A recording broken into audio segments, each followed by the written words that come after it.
Hello friends, be ready for the dictation. Ready? Start.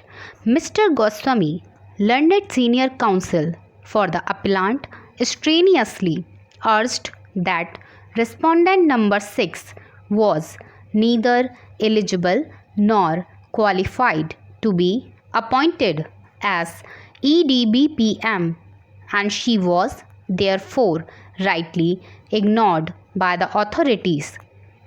Drawing the attention of the court to the notification issued by the authorities, the council submitted that it was absolutely necessary that the candidate must have possessed sufficient landed property in his or her name, and she was required to produce the relevant record in token of having possessed such property.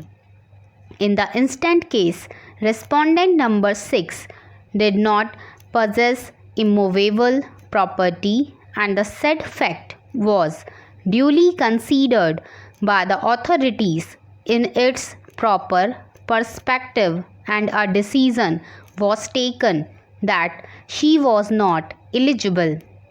The CAT ought not to have interfered with such a decision and should not have issued direction to the authorities to appoint her. The order therefore deserves to be set aside.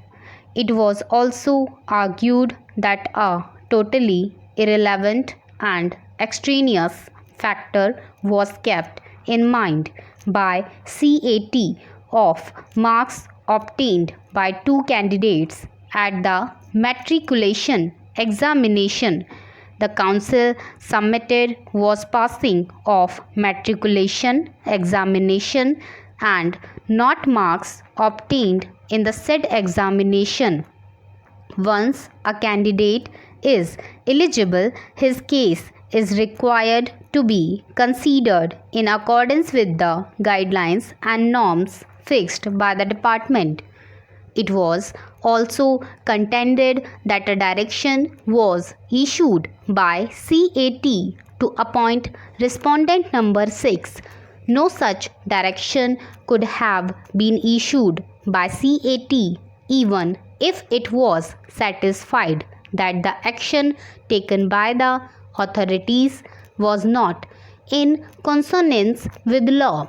The limited direction which could be issued could be to set aside the decision taken by the authorities and to consider the matter afresh in accordance with law.